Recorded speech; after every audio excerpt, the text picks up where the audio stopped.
Hello, magandang gabi mga katropang maglalado. Narito tayo ngayon sa likod ng aming bahay.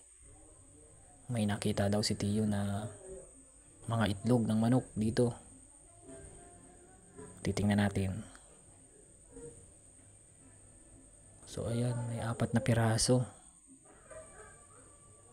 Itlog ito nung manok ni paring JR na binigay sa akin na nakaalpas. Di ko na nahuhuli.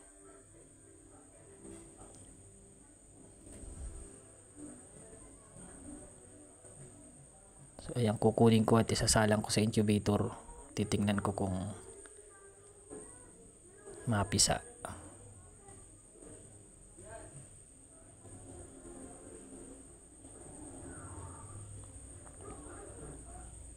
Medyo basa-basain pero sana ay pumisa. So ayan mga katropang maglalado.